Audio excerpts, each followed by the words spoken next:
Our body is driven by light. Light is the primary time giver to our body.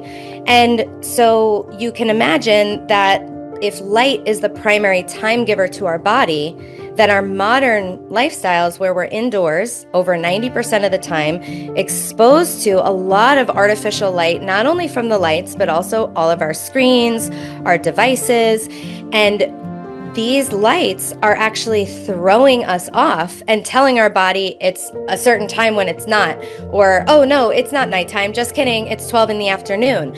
So what happens is that light is causing our body to run programs at the wrong time, and this is having devastating consequences on our metabolic health. And so no blue light after dark. Yet our devices are very high in blue light.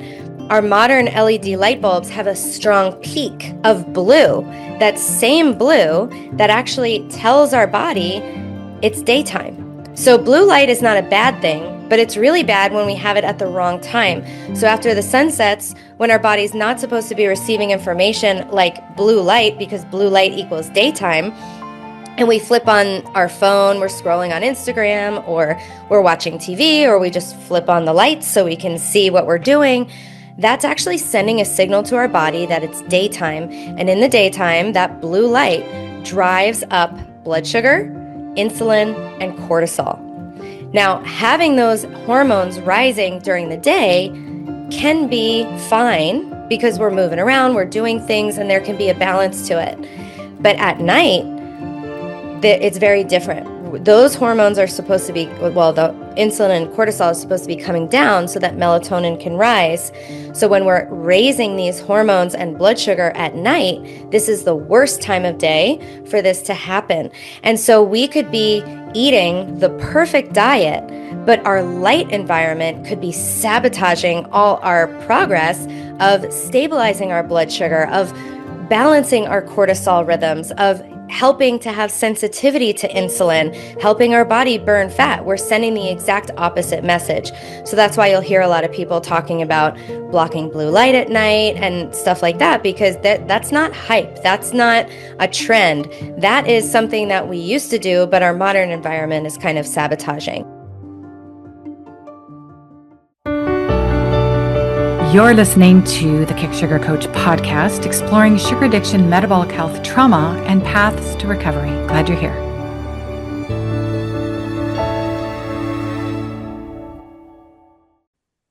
Welcome, everybody. Today with an interview with Danielle Hamilton. She goes by Danny, and she's a quantum and circadian health practitioner. You got it. She's also a blood sugar expert. That's her thing. Metabolic health, blood sugars. She helps people to restore their metabolic health and balance their blood sugars through personalized circadian, seasonal, and quantum approach. Mm-hmm. She personally reversed her own PCOS. She had hypoglycemia. She had acne. She was sick. She was miserable. And she was doing everything right. So lots and lots of progress. She made tons of transformation in her life, but there was still a little something missing. And that's when she decided to turn to nature. And she's become like this expert in the role of light and sunshine and water and seasonal rhythms. So all of that has brought her to a totally deeper level of healing. And she's here to talk about that with us today. I will let you know that she's the host of the podcast called Light Up Your Metabolism. And she also has an amazing, amazing program called Blood Sugar Mastery Program. Welcome, Danny. Thanks for having me. Excited to be here. Yeah, thanks so much. So, wow, this is so I interviewed you a few years back, and you were really still quite, I would more traditional metabolic health, all the important things that you still teach. But this is like a whole new level. So tell us about how this unfolded for you.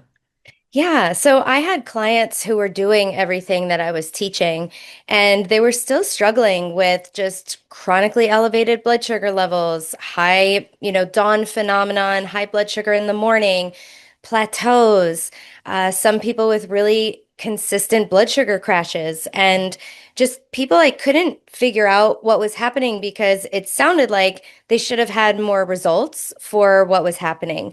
And at the same time, I started to see some people I followed online starting to talk about sunlight and grounding. And I grew up on Long Island, New York, and we're very into being tan and all that stuff. But I had then heard after my childhood all this sort of negative press about the sun. And so, but it was something that I knew always made me feel better. And just learning things about light and about red light. We now have these red light therapy panels in our home. And so I was really intrigued, but I had this idea, well, surely light's important, but food's more important, right? Like food and exercise are the most important. And the more I learned, the more shocked I was because I just started developing this deeper understanding of the body and that we are actually the current model says that we operate on biochemistry, like reactions happening in the body, but biochemistry happens too slowly to explain what's happening in our body. So we actually work on with things like physics. So we actually work with more biophysics as well as things like electricity, photons of light, things like protons and electrons with, a positive charge, a negative charge.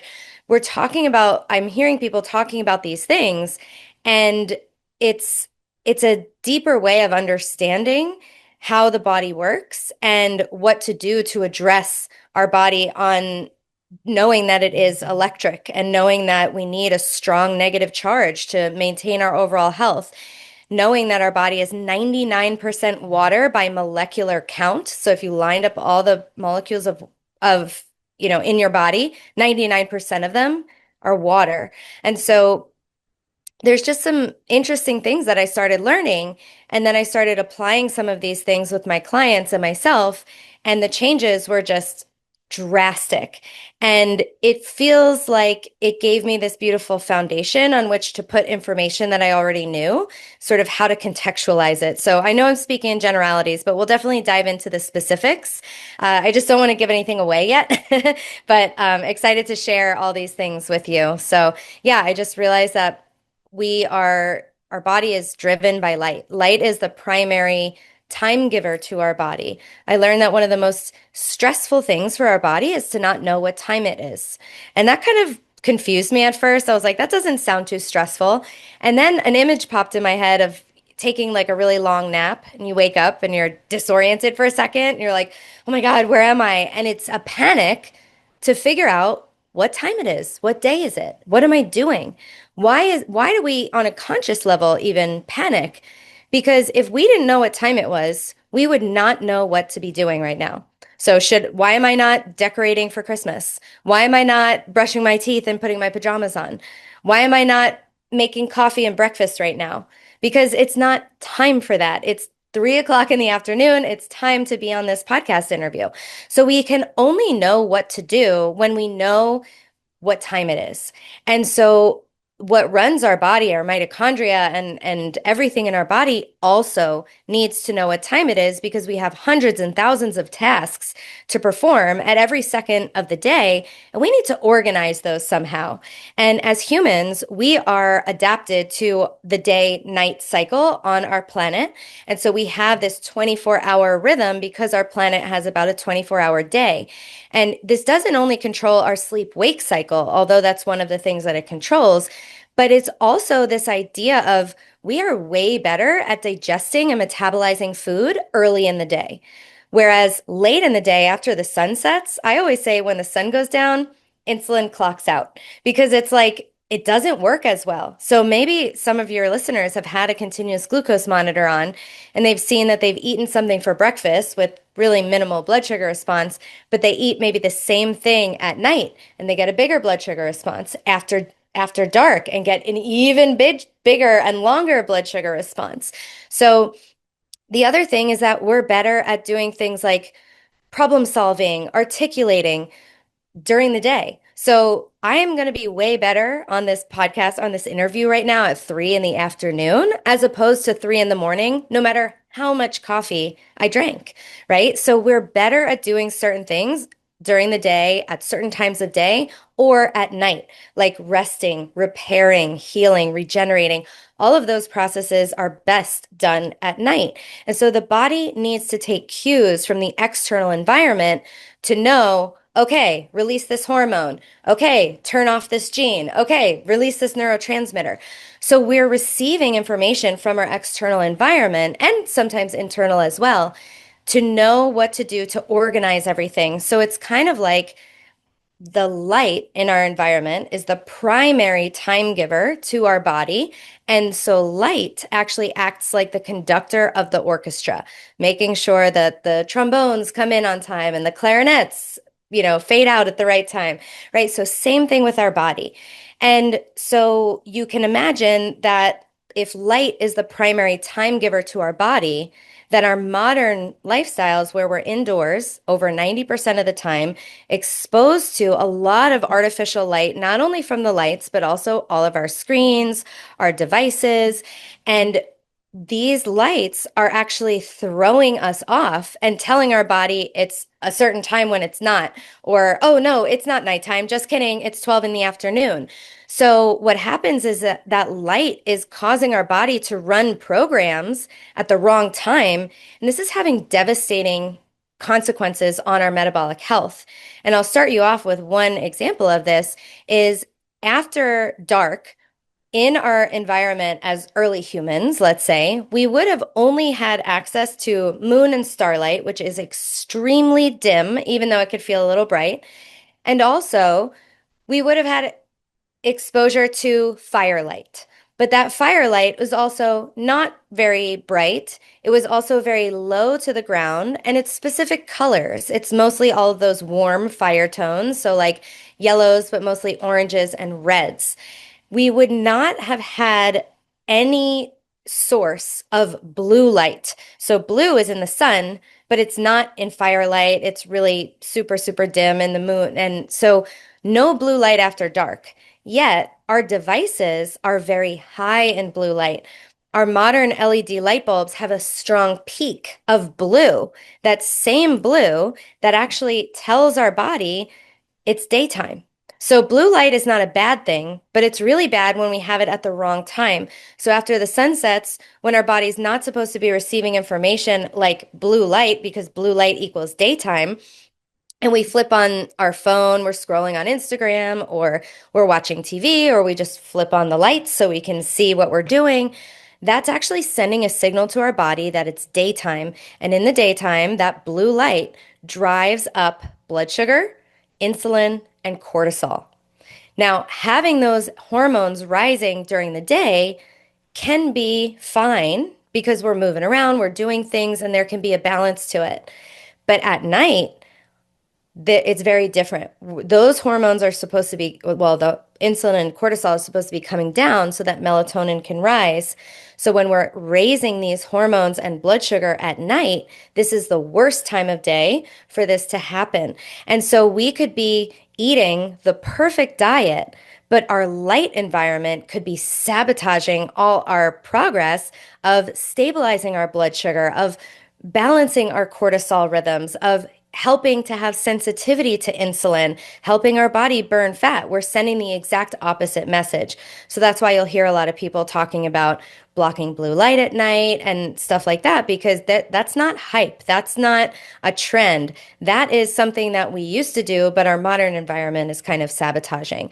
So that's, I mean, first tip out of the gate would be to start to mind your light environment at night, especially after the sun sets. We want to switch to things like incandescent light bulbs that have heat coming off of them. They're no longer banned, supposedly. You can find them online. And so I recommend switching out all your lights in your house to incandescents and then flipping off all those overhead lights at night because we have receptors in our eyes and skin for overhead light. And so we don't want the overhead lights at night and we don't want bright lights at night. We want them to be dim. So this light particularly has a nice dimmer on it and it sort of mimics, it's a really nice soothing feeling as well. And some people use red lights at night. Himalayan salt lamps are great. Beeswax candles. In the winter, you can light your fireplace. So there's a lot of options. No one has to be in the dark. And please, like, don't just cut off all the lights because your family will hit into stuff, they'll get mad, they'll be like, no, I don't want to do this. Make sure everyone can see, but start slowly switching over those lights. And that's a really good strategy. You can also there's settings to turn your phone red. So you can turn your phone screen red. You can get this thing called Iris Tech software to turn your computer screen red. You can get blue blocking glasses. But just a note with those, the clear ones do not work. They do not block the right frequency. So no matter what brand of clear glasses you have, they are not blocking that 420 nanometer blue light. They're blocking a blue violet light. So that's why the pen test, they send you like a little blue light pen, you're like, well, this works, but that's not the color we're talking about. That's not the damaging color. So the glasses you need at night would be orange or red toned to fully block all of the blue light at night. And you're going to find that when you do that, and there are even studies backing this up, that wearing your blue blockers for 1 month for 2 hours before bed resulted in a statistically significant improvement in blood sugar and HOMA-IR, which is a measure of insulin resistance. And it also helps to release melatonin, which drives healing, repair, and supports deep sleep. And so all of these things are essential if we want really good blood sugar and metabolic health. We want to be able to repair and heal and reduce inflammation and oxidation. And that's what melatonin does. And it's only secreted when we have enough darkness. So we need that darkness at night to get that melatonin to be able to sleep and repair. And that is going to lead to better blood sugar numbers in the morning. We've all had that experience of having a worse night of sleep, worse blood sugar numbers, cravings the next day, feeling hungry, snackish, tired, versus a really good night of sleep, and we have a much more balanced appetite and we have fewer cravings, our blood sugar is better. So all of that just by blocking blue light at night, and now you know the science. Amazing, amazing. Thank you. So, for those of us who tend to sometimes work on computers at night, Mhm. is is this like these glasses are for like a one-off and a pinch when you can't avoid it, or is it really sufficient to protect us from the damages of the blue light at night? Like, does it, Yeah. yeah, is it a pass if I have my glasses on, or is it should be just once in a while, Florence? Okay, so having the glasses is a good first step, but I also recommend Yeah. having your screen actually be red as well, because our skin has receptors for light, and blue light is damaging for our skin. It's not as obvious as UV light, which can burn us. It's more of a slow burn. It drives degradation of collagen. It penetrates our skin pretty deeply. And blue light it can cause age spots and is very damaging for our skin as well. But also, again, we have these cells that pick up on light that's external. And so it still does have some sort of impact on our circadian rhythm, but also the tasks that we're doing are, if we're scrolling, high dopamine tasks. If we're looking at social media, maybe there's cortisol and stress hormone surges and all of those things. And I will say, I am not perfect at this. This is something that I too struggle with. So I'm not here being like, oh, you can never use your phone at night. Like, I use app blockers to try to keep myself off of it. I try to find screen-free activities and I do journaling and try to do other things, reading a book or listening to a book so I'm not looking at a screen. And so I try to do other things at night. If it's something you can't avoid, really try to make sure the screen is red as well and use the glasses because that's going to give you the most help. But trying to, like, if you can brainstorm it and figure out how to do it at a different time, definitely doing screen work is better for daytime. Got it. Interesting. So I've had the experience actually of being at computers for long stretches of time and my Hmm. face being hot and red, like I was being sunburnt. And I've often thought, wow, there Interesting. must be radiation, but I didn't think it was about the light waves. Yeah, I mean, it's so many things. The radiation, the non-native EMFs are also really dehydrating for your cells because they degrade this thing called exclusion zone water that's around your cells, Oh, and that causes a cellular dehydration. It's also it messes with the calcium channels in our body. It's just a stressor, and so EMFs are actually an invisible form of light. And so we really also want to think about turning off our Wi-Fi routers at night, not sleeping with phones plugged in close to us, especially if they are plugged in. When you charge a device, it emits a lot more radiation, non-native EMFs. And so you really don't want to be using any device while it's plugged in. And distance is your best friend when it comes to EMFs. And so if you have, like, for example, I have a big bedroom and then a bathroom off of the bedroom. And so I charge my phone in the bathroom. So it's like at least 25 feet away from me in another room. And the other thing is, if you need to have a phone close by, put it maybe at the foot of your bed, airplane mode if you can, and turn that off. Or if you need your kids to call you, maybe you turn off the internet, but you just have cellular data on. So you want to try to turn off as many features as possible, the Bluetooth and all that in general. And I mean, meanwhile, I'm sitting here with my phone close to me. It's like this doesn't need to be close to me. So I could just put it an arm's length away. And even that is helpful. So we are not, like, let's set the expectation. We are not going to avoid EMFs. It is a just something that happens. I mean, I have a harmonizing necklace on. We can do things like distance ourselves, but these things they're increasing in frequency. There's antennas, there's Wi-Fi towers all over the place.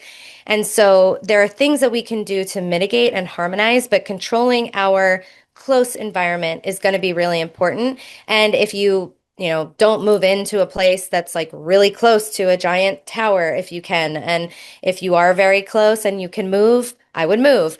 But otherwise, you want to think about turning off that Wi-Fi at night, reducing your use of these devices in the evening, and unplugging things that are close to your head, that are in your room. All of those things can really help promote better melatonin release at night for more of a restorative sleep.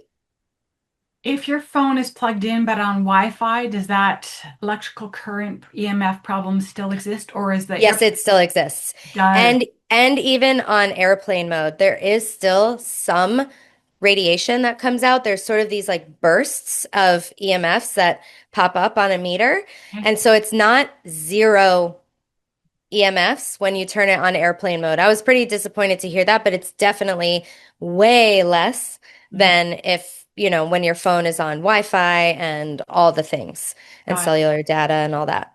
Yeah. So interesting. Okay, thank you. Hmm.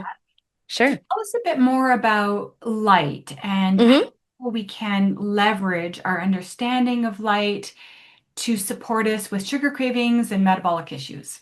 Yeah, amazing. So we talked about night, and sometimes I like to start there. So then we're setting ourselves up at night to be able to wake up earlier, because when we are blocking blue light at night and we have these glasses on, you start to get sleepy because the lack of blue light allows that melatonin to rise, and then we get tired and fall asleep.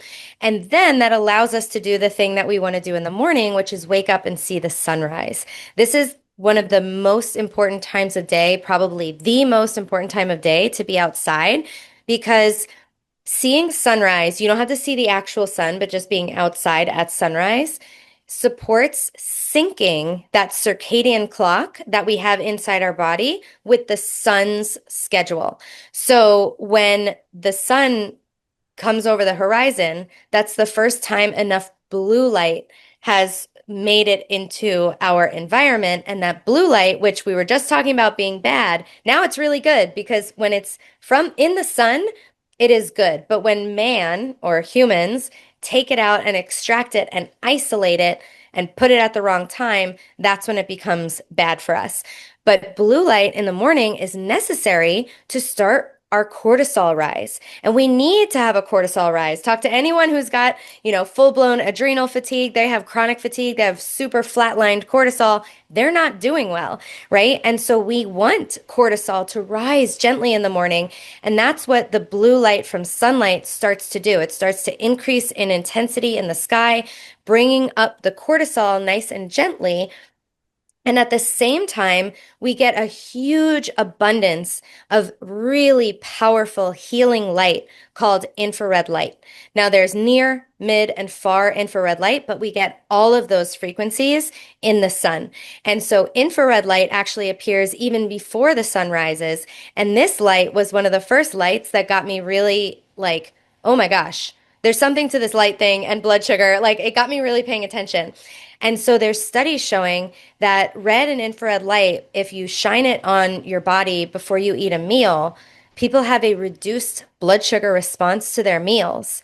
And I was like, oh my gosh, how is that working? And so the idea is that infrared light makes your mitochondria work more efficiently.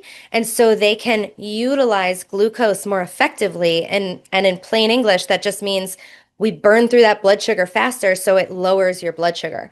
So red and infrared light, not only are they extremely healing for your skin, that's why we're putting them in masks, we're standing in front of them. It's not only really healing for your skin and building collagen and reducing sun damage and reversing wrinkles and all those things, but it's also is insanely incredible for your metabolic health and your body. This infrared light makes about 95% of our melatonin, but not the pineal melatonin that we get at night. What's called subcellular melatonin, which is melatonin that our mitochondria make. So inside of the mitochondria, it makes this melatonin, which is a powerful antioxidant hormone. And why is that necessary? Well, our mitochondria, you may have heard of these as little energy factories in our cells, and there's hundreds and thousands or hundreds and thousands of them in every cell. And these energy factories, they release, just like a factory has like a smokestack and it releases sort of smog and pollutant and stuff into the air. Same thing with our mitochondria. They release something called reactive oxygen species, or ROS for short. And that oxidant, that's why we have antioxidants, because oxidation is like rusting. And so we don't want to rust from the inside. And so as the mitochondria are making energy, they also are giving out exhaust. And so that's why it's important to have this local melatonin to, as we're utilizing all this sugar and we're making energy in our cells, this is amazing. Now all our cells have energy to do all the functions that they need to do. Our liver can be a better liver, our brain could be a better brain, and we can have energy to take on the day. But they create a lot of exhaust as that's happening. But that's why that infrared light, it's already taking care of all that exhaust, and it's anti-oxidizing. So it's taking care of that, which also helps reduce inflammation, and it also helps to expand that exclusion zone. So I talked about that exclusion zone water. This is sort of a deeper quantum biological thing. So I'm going to just explain it real briefly and, not super scientifically, but basically we know that our mitochondria make ATP, right? They say that's the energy currency of the body. Well, there's also the mitochondria also make water, and they've called this water a byproduct or a waste product, but there's a new theory saying that actually the water is the energy currency, because when this is special water that our mitochondria make, what it does when it touches what's called a hydrophilic surface in our body, which just means a water-loving surface in our body, that it splits into a negative and a positive charge. So this water here in my cup is, if we put pH test in here, litmus paper, it would come out as neutral, right? But the water in our body splits into a positive and negative charge. And so this negative zone is called the exclusion zone. And the reason they call it that is because it excludes everything from getting into it except for other electrons. So the electrons are negative, protons are positive. So it's sort of this electron zone. And to have a really strong, wide exclusion zone is extremely helpful for our health. Now, what do a positive and a negative next to each other act like? A battery, right? So all of a sudden, this is charged water, and now we're realizing, oh yeah, we are electric. We are making a battery of energy, and that exclusion zone, when it's nice and strong, it protects stuff like heavy metals from getting into our cells. So when this exclusion zone degrades, like from Wi-Fi, from not being outside enough, from lack of grounding, our bodies, that's a cellular dehydration, and our body can have a a cell danger response, often leading to release of things like histamines and other sort of cell danger molecules. And so oftentimes one of the best remedies for histamine issues is going outside, grounding, because we're pulling in electrons. Those electrons go down the electron transport chain, create water in the mitochondria, and then infrared light, which helps to energize and expand that exclusion zone. And that can decrease histamine responses, which are often co-occurring in a lot of my people who have hypoglycemia issues. So I know that was a lot of words, but that's the infrared light is so powerful and really healing for our blood sugar, and is in high amounts at sunrise, along with that blue, which helps to make cortisol. And this also helps to create pregnenolone, which is a precursor hormone to all of our sex hormones. So a lot of people have just lowering amounts of sex hormones. And if we get more sunlight, we are going to be making more pregnenolone in order to have better sex hormone balance. So, I mean, I just like from one time of the day, it's like I'm sitting here rattling off 8 minutes worth of benefits. So it's really cool. And there's even more times of the day, but I'll stop there and let you ask some questions. Okay, that was so amazing. Thank you, Danny. So, I want you to tell me how long, is there any sort of ideal best Mhm. practice around how long we need to be in the early morning sunlight? Yeah. And what do you do when you live in a country like Canada where Hmm. 7 months of the year I'm in the Hmm. dead of winter? There is no taking my boots off, there's no Yep. exposing my skin. I mean, for 3 months, it's, Hmm. like we are Yeah. from head to toe in toques and mitts and gloves and Yeah. jackets and stuff. So, what do we do in that circumstance? Okay, great questions. These are real life questions. So the first thing is about the timing. So the sunrise, especially as you move away from the equator, the time of sunrise and the time of all these times of day I'm going to talk about, always they change quite often. So the further away from the equator you are, the more these times will change throughout the year. So there's an app that my friend made called My Circadian app, and that app will allow you to know when the sun is rising, when UVA is, if there's UVB, which makes vitamin D. So all these different times, including sunset and when you want to start turning on your red lights and blocking blue light. So this app is called My Circadian app. My code is Danny HH, DANIHH. And so if you happen to need a code, but there is a free version of the app as well. So when you get outside at sunrise, and for you in the morning in the summers, it's going to be like insanely early, and then it goes to pretty late. And so one of the things is when it's late, you'll want to block blue light, so wear those orange glasses before the sun comes up, because you don't want to artificially start your circadian rhythm too early. You want to always be synced up with the sun. So sometimes parents are going to drop off and they're wearing orange glasses, dropping their kids off at school, and then the sun is rising on their way home and they take them off and crack the window a little. But ideally, we want to stay outside for sunrise as long as possible. This is one of those things with the infrared light where I've never heard of anyone having a negative reaction to the light at sunrise, because it's very, very, very healing. So we obviously know that someone with like your fair skin could not just go to Florida and be outside the whole time without just be like, oh, the more is better. It's not like that for all types of light, but sunrise light, yes. But the sunrise light doesn't last all day, but this infrared light is very healing. Ideally, we want to be outside for an hour in the morning, and not everyone can do that, and that's okay. If you go out for 15 minutes, that's better than 10 minutes. If you go out for 10 minutes, that's better than 5 minutes. If you go out for 2 minutes, that's better than no minutes. So we like to say, don't let perfection be the enemy of the good.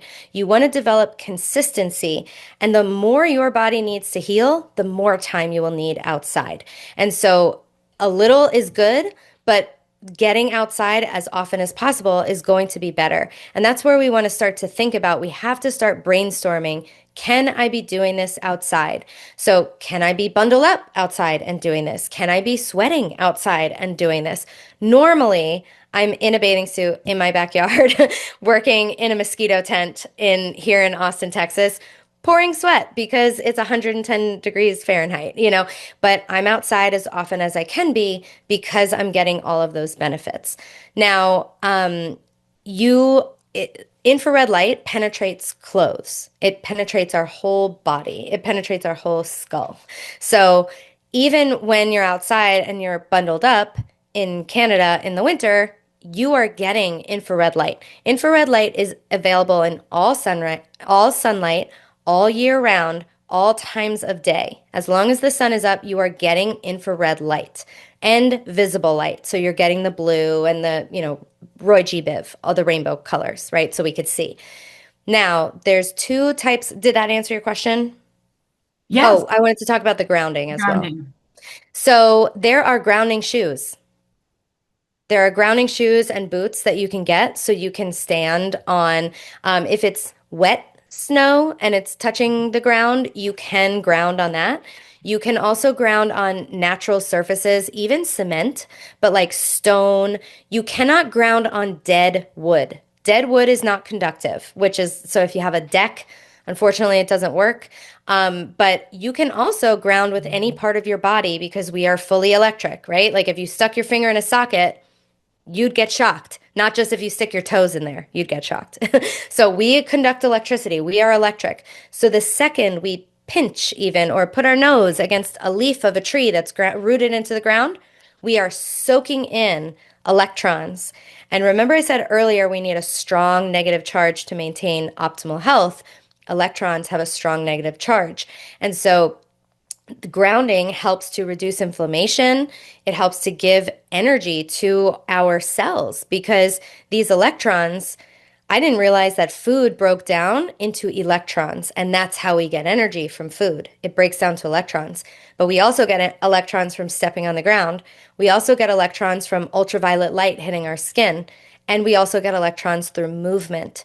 So we're only supposed to get about a third of our energy from food. And the rest should be from sunlight, grounding, and movement. And so you can see how if you're inside all the time, you're not getting sunlight and grounding, and you are more sedentary, you will be more hungry. And if you get outside more and you do all those other things, you will be less hungry because your body is getting calorie-free, sugar-free energy from just touching a leaf. Like it sounds too good to be true, but there's science. Like I'm backing this up.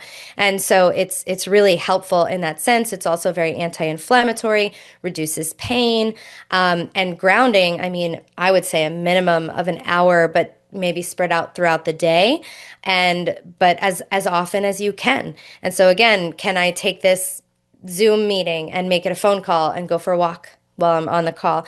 Can I be, if I'm scrolling my phone, can I sit outside and scroll my phone, right? So we want to start thinking about, can I take my laptop and work outside if I work from home? Can I make a little setup outside for days where the weather is nicer? Can I get a heat lamp while I'm outside? Can I put out a fan while I'm outside? So we can adapt and we can get a little uncomfortable. It's not going to be possible 365 days a year in most locations on Earth. And so we don't have to have those expectations. But when we can, we want to get outside. Okay, fantastic. Thank you. Hmm. And I would say just keep going. Is there anything more you would like Yeah. to share? Yeah, but Yeah. So the next time of day that's really important is the time when ultraviolet A or UVA light starts to come into the picture. This is usually sometime within 45 minutes to maybe 2 hours after sunrise, but it's basically when the sun gets to about 30 degrees, 10, between 10 and 30 degrees in the sky. That's when UVA starts. And again, it's all in the My Circadian app. So The sun rises by me around close to 7 o'clock right now. It's pretty late, 6:57. And UVA starts for me at 7:48 a.m. But in the winter, UVA starts at like 9:30. So it will change again throughout the day. Now, UVA light is so amazing. So here are some of the benefits that you get from UVA light just from it striking your skin and your eyes. It helps to convert certain amino acids into things like serotonin, dopamine, and norepinephrine, so we can feel energized and happy and content, and we have motivation to take on our day. It also creates beta endorphins, so we feel good and we feel happy. It also helps to convert an amino acid called tyrosine into the usable thyroid hormones T3 and T4. So we get metabolic benefits as well. And if you think about it, if you are someone or know someone who has to take medications or thyroid medications, when do you usually have to take them? In the morning. They usually have to take them in the morning, and we could be getting help from this light.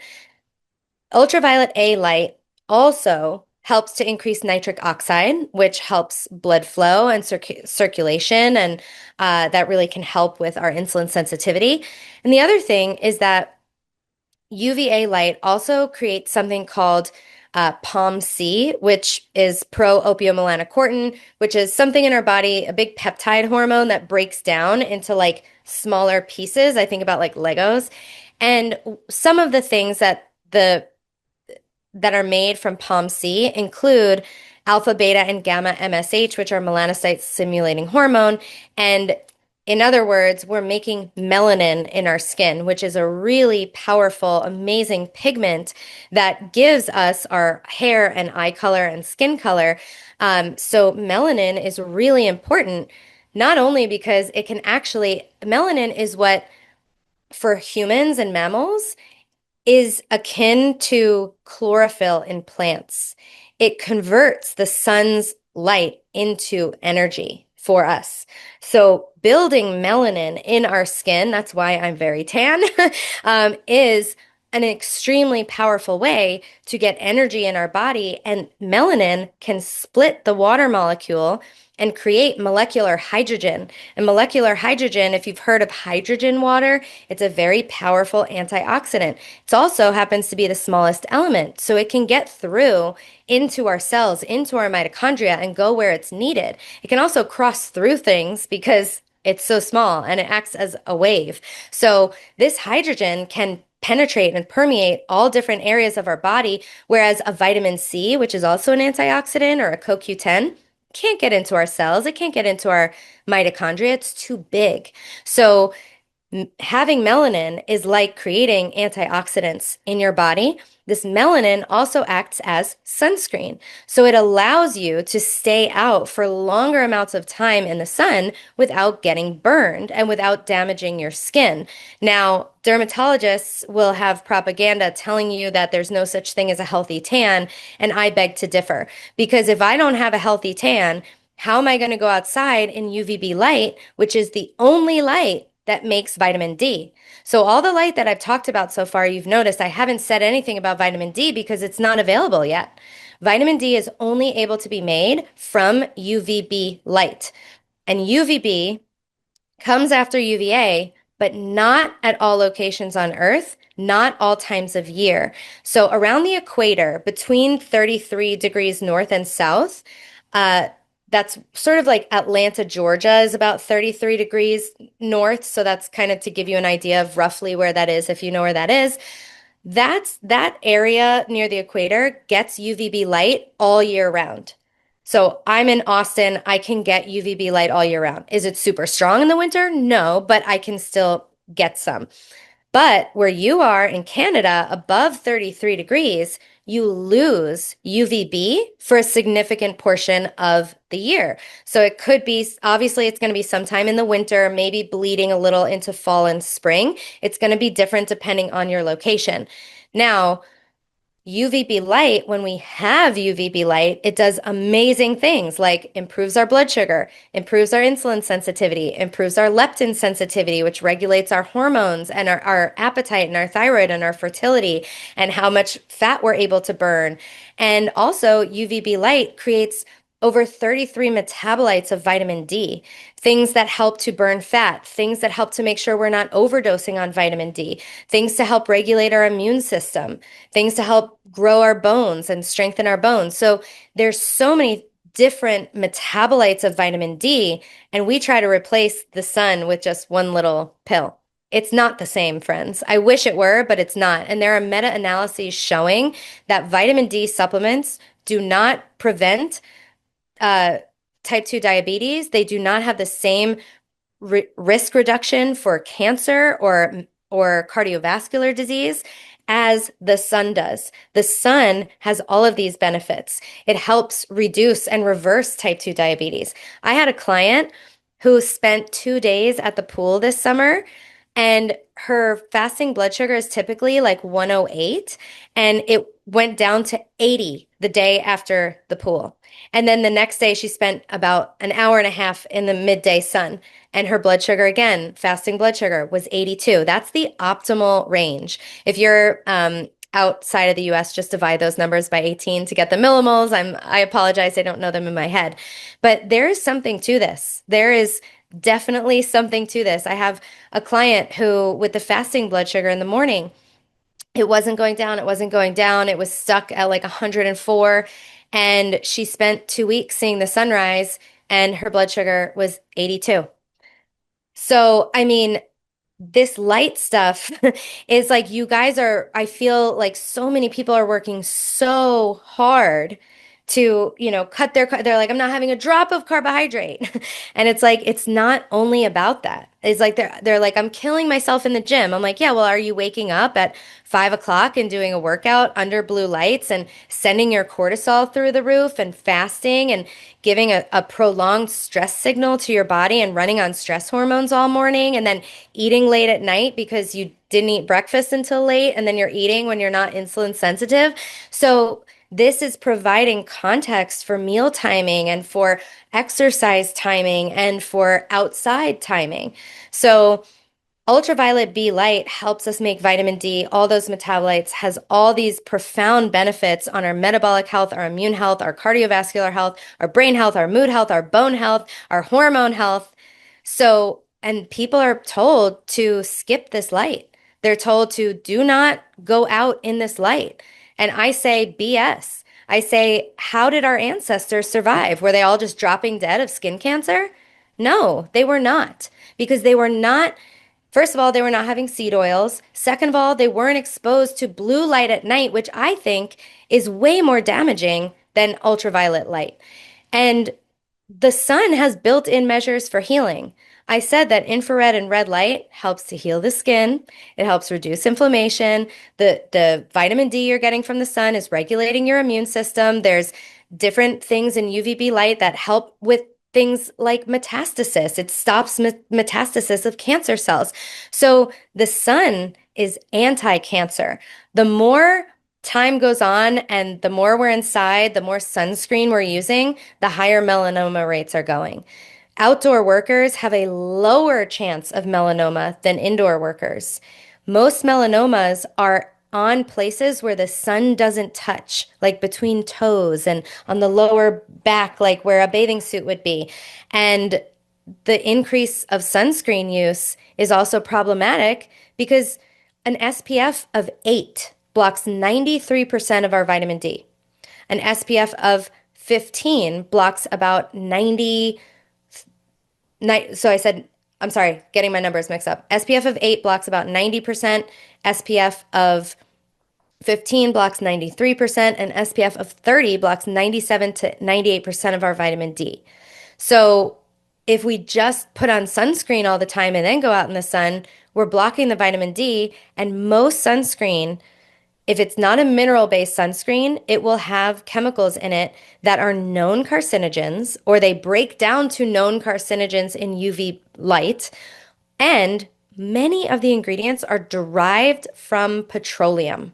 And please fact check me on this because I want you to see with your own eyes that sunscreen is not this panacea that we have been told it is. And I would argue that it is actually doing more harm than good. And so I'm not suggesting you go out and burn yourself because burning is not good either.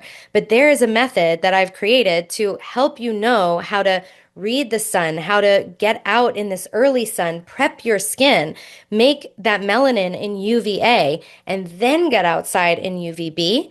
And then we learn how much, okay, my skin took, okay, that was 10 minutes. How did I do? Okay, nothing much. Okay, I feel like I could go out for 10 more minutes. You go out for 10 more minutes. Ooh, I'm starting to get a little itchy. I'm starting to get a little pink. Okay, I'll go in. Then we come back outside at sunset when that infrared light is really high again. It's like we're standing in front of a giant red light therapy panel. We're healing our skin. We're reducing inflammation. We're reducing oxidation that's happened from the UV. UV is like a hormetic stressor. We don't tell people don't exercise because it increases your inflammation and it's a stressor for your body. No, we say don't overdo it, but get the right amount that's pushing your body to adapt and heal. Same thing with UV light. If we don't get enough, we don't get enough adaptation. We don't get enough UV. We don't get enough vitamin D.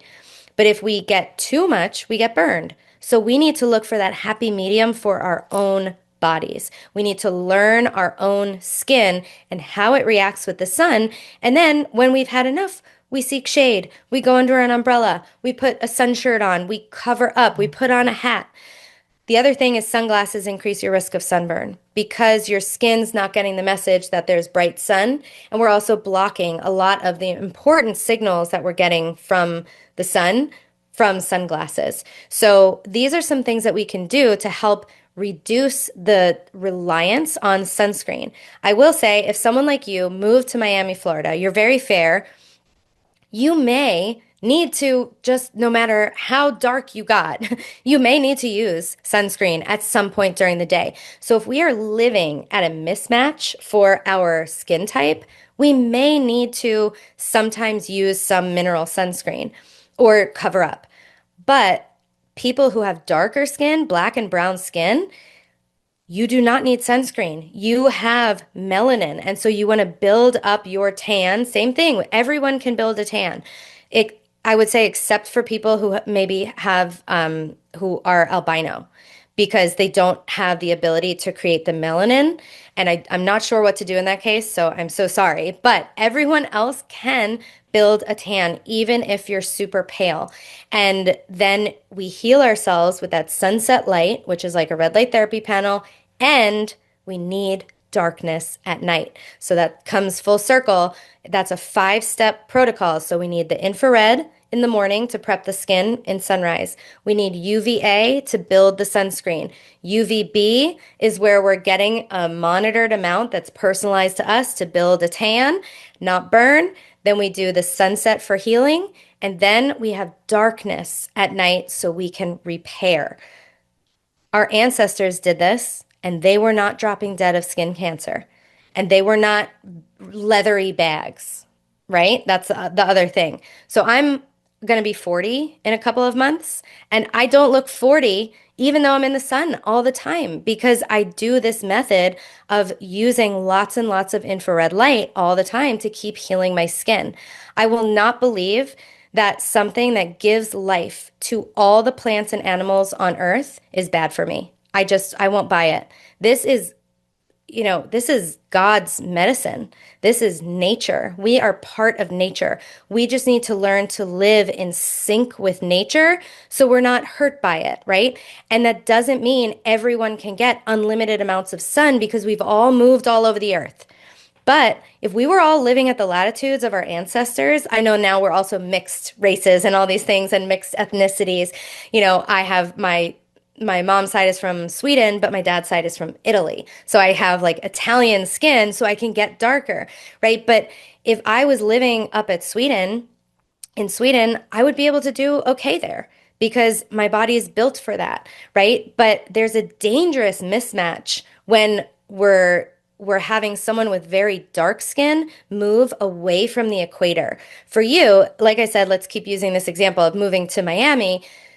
You have the risk of getting a sunburn, But someone who has black, brown skin and moves up north to Canada, they have a risk of vitamin D deficiency, autoimmune disease, all sorts of, cancers, diabetes. And unfortunately, vitamin D supplements do not do what they don't replace the sun. So if you are falling into that category, I strongly recommend light therapy. So I recommend getting like a vitamin D lamp so you can actually get a little bit more than just the one, vitamin D and be really mindful. If you can move, move. If you can take a vacation, take a vacation. But that's a serious health risk for people who are darker, who move further away from the equator. But we are, I just truly think that we can learn to live in harmony with nature and the seasons.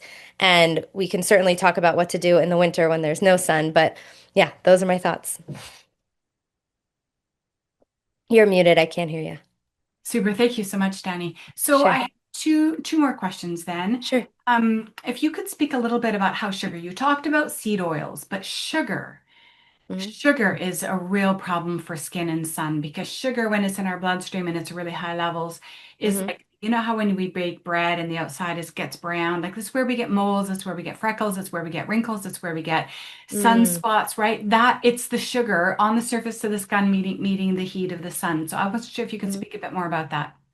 Yeah, I mean, so all of these practices really help to support lowering your blood sugar. So we know that eating your meals outside, you have a reduced blood sugar response to your meals. And one of the things that I really recommend is eating foods that are seasonal. And once again, this really makes a lot of sense because we would have only had access to seasonal foods. And so carbohydrates tend to only grow in warmer months. And so when we eat carbohydrates that are seasonal and local to our area, the sun helps us to metabolize those. And so UVB light, when it strikes the skin on the stomach, helps to change the gut bacteria to be better able to digest and metabolize simple sugars like fruits. So we are set up to have a different metabolism in the summer versus the winter. We should be more in a space of mTOR, muscle building, growth in the summer. And so I've been having fruit and seasonal carbohydrates all summer long. That doesn't mean bags of potato chips, that's not a seasonal carbohydrate, right? But I'm having watermelon that's growing here in Austin. I was having peaches, and now pears are coming into the picture, cherries. So I'm leaning into the seasonal foods, and my blood sugar is great. Like, it's crazy that my blood sugar is doing really well. Is it as flat as it normally is if I'm eating ketosis? No, it's not. But it doesn't mean like for a healthy person, we can have some excursions of our blood sugar. But and then let me talk about the winter and let me talk about if someone is not falling in the healthy category. So then in the winter, ideally, we want to lean more into the AMPK pathway. This is the pathway of things like autophagy, mitophagy, repair, fasting, ketosis, keto, carnivore. We want to think because that's things weren't growing, right? Things are not growing. Right now, I can get anything I want in the grocery store any time of year, basically. So it's confusing us. We're thinking like, oh yeah, mangoes are in season in New York in December. Like, sure, I could, but they're grown in, in the southern hemisphere where it is summer. And so when we do that, food contains light information. And so if the light information coming in from outside does not match the light information in our food, there's confusion there and chaos. And our mitochondria are like, I am not understanding. I am getting mixed messages. And that causes inflammation. That causes a problem.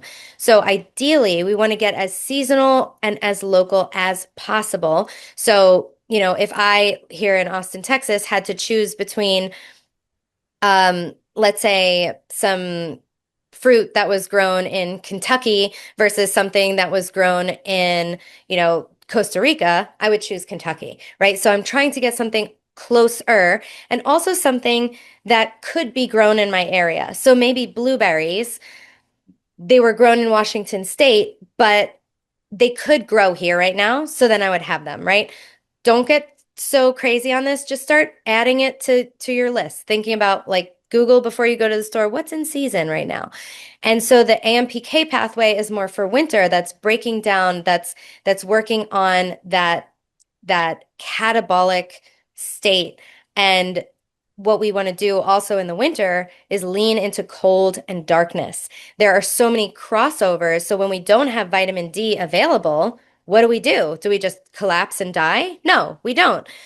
But we have to embrace what's happening outside of our window. We have to embrace the cold and the darkness that comes, because darkness is the hormone of melatonin, right? So we make a lot of melatonin because of the darkness. And then the cold helps with so many things. It boosts this thing called adiponectin, which helps insulin sensitivity. It promotes fatty acid oxidation, which is burning fat, and it reduces inflammation.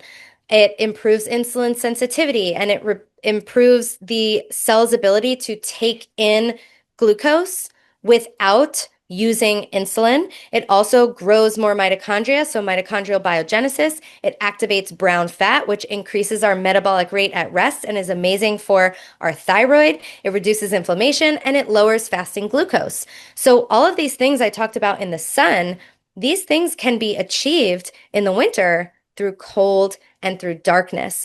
And so in the summer, we have things like I said, the building. So we have the body is going to grow, it's going to store energy, it's going to build muscle, it's going to make hormones. Whereas in the winter, when we have darkness and cold, it's going to break down, it's going to burn stored fuel and repair tissues. In the summer, we get vitamin D production, which influences 1,000 plus genes and metabolic pathways, versus the winter, we get melatonin production and we get deep mitochondrial repair, antioxidant protection. In the summer, we get fat burning via leptin and thyroid signaling, whereas brown fat thermogenesis is what triggers fat burning in the winter. In the summer, we get glucose uptake into muscles via insulin, versus the brown fat and the cold help the insulin, help the muscles pull in glucose in the winter.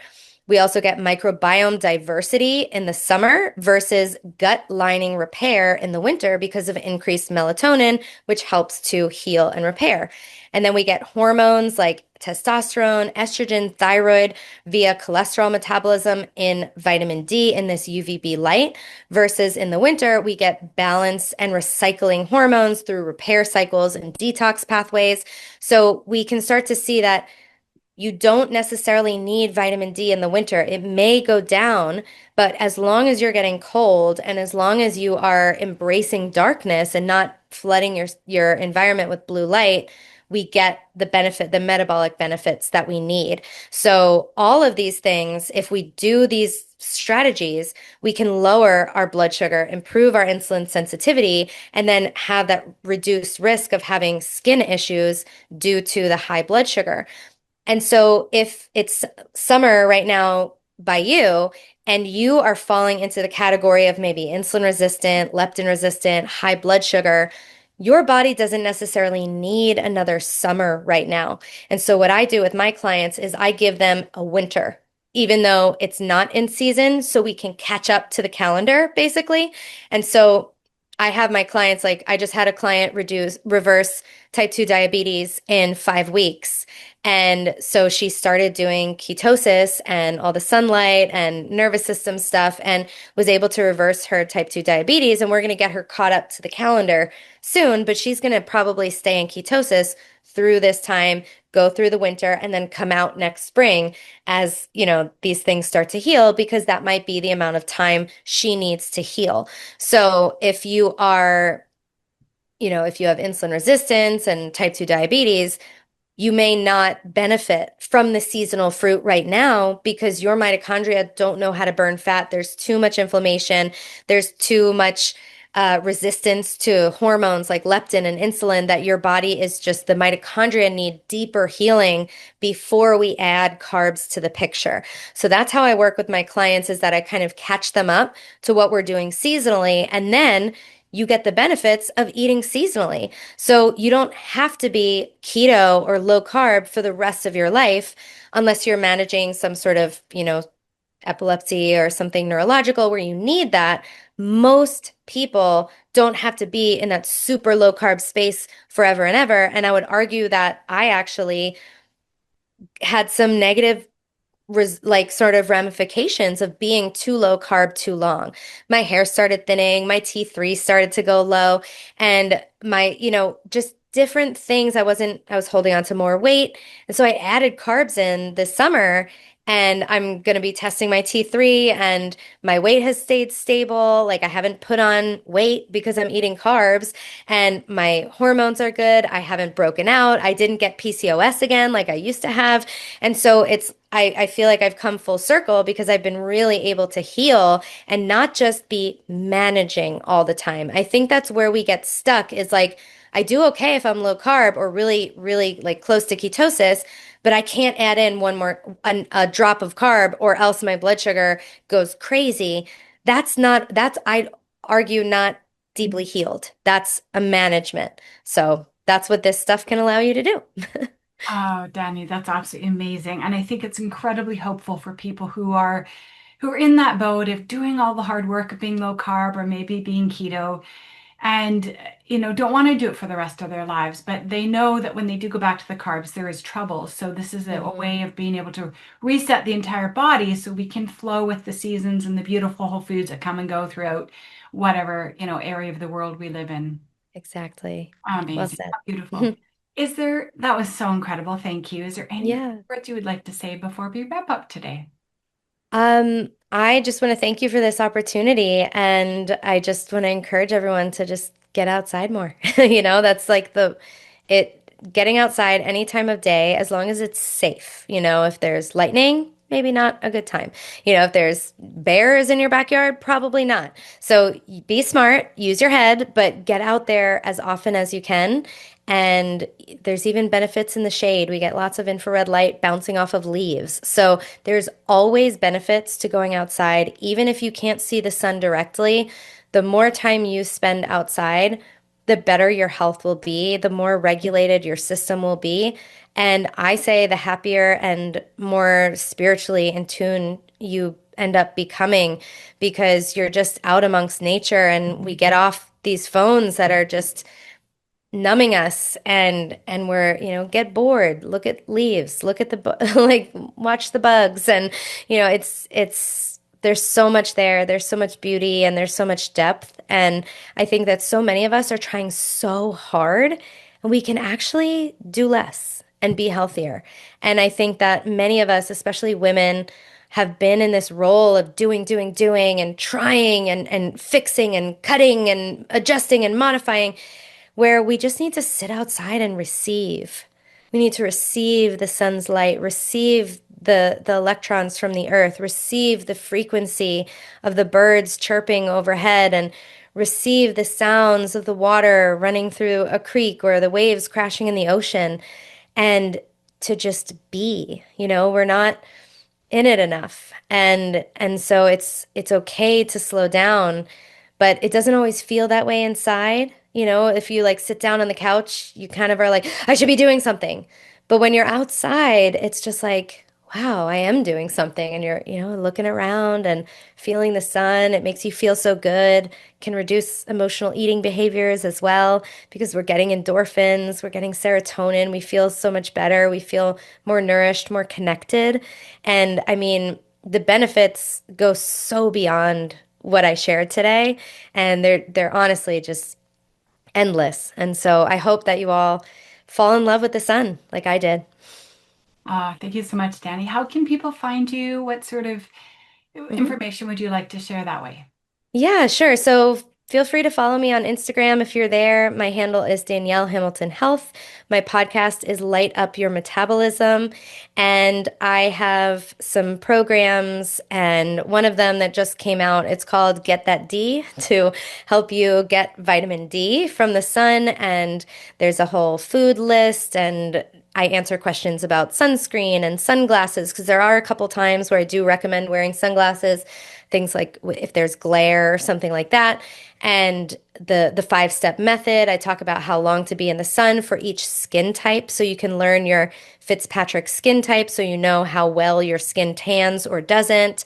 We talk about if you moved around on the globe and different times to get outside and benefits of the sun beyond just vitamin D and also a lot of information at the beginning about why we feel so afraid of the sun and why it's been so demonized. And so I try to make a thesis showing that there's been a lot of misinformation and there's a lot of people to benefit from us not being in touch with the sun and not getting the benefits of the sun. It's very lucrative for a lot of industries.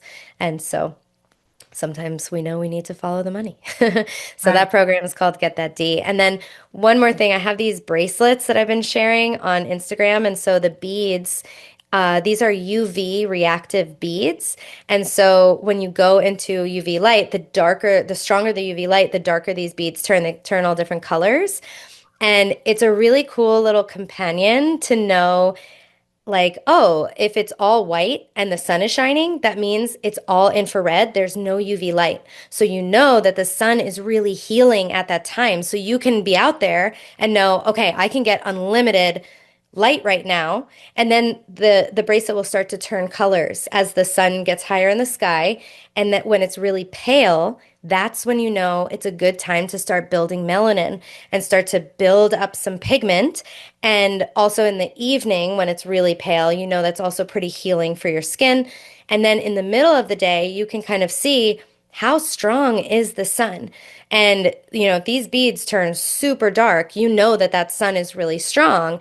And, there is a UV index on that app that I told you about. So I use that. I kind of look at both of them and kind of get to know like what the bracelet's doing, what the sun's doing, and how my skin's reacting. And this allows me to just learn myself so much better so I can know, okay, that's enough. Like I was at the beach. I went home to Long Island over the weekend and I was at the beach 2 days in a row and I didn't use any sunscreen because I was like, I want to practice my method. I want to learn my skin. This bracelet was dark, dark, dark the whole time. And so I was like, okay, that's enough. Like I'm going to put on a shirt and I'm going to put my hat on so my upper body is not getting any more sun. And then, or I can go in the shade and you could see, oh, what's happening in the shade, what's happening inside, what's happening behind windows.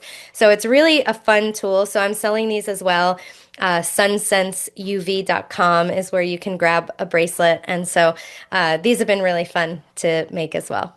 What are they made of? What are those beads made of that they They're react? just, honestly, they're made of plastic, but they're UV reactive beads. Oh, And so, yeah, it looks like a cute little beaded bracelet, I and thought then they they were just, gemstones or something. yeah, they don't look bad. I actually really like, I've just been wearing it all the time. And I also just made different sizes on the website. So, and I could certainly send you one. So I'd love to send you a bracelet so you can try it. Yeah. That'd be super fun. That'd be amazing. Thank you so much. Yeah. Thank you Yeah, so no, much happy. for your passion.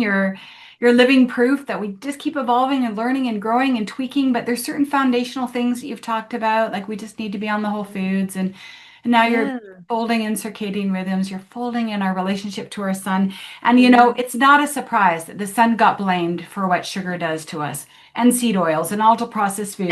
And blue light, right? Which is like Right, the light equivalent of junk food. It's right. like blue light. Like I have a post that says you've ditched artificial food. Now it's time to ditch the artificial light. And so it's like just like it's like a bag of chips. You're sitting in front of the TV scrolling on your phone. It's like people are like, but I'm eating so well. And so I feel so bad for people because they're trying so hard, but they just don't know this information. So I hope this makes people's journey easier. There's some different things you need to learn. You don't have to be perfect with it. Control what you can. If you can't get outside, there's certain seasons of life. You're a busy mom of 3 young kids. It's okay. Get out there when you can. Start brainstorming. Start thinking, maybe we'll go on a vacation to the mountains instead of taking a tour of a city or something like that. It's just, you just start thinking about it and adding it into your life and it starts to build up and yeah, it all adds up. Thank you so much again, Danielle. Yeah. Thanks for having me. Thanks everybody for tuning in. Bye-bye. Bye. Thanks for tuning in this week. If you would like more interviews, more information, and more inspiration on how to break up with sugar, go to my YouTube channel, Kick Sugar Coach, or my website, kicksugarcoach.com. See you next week.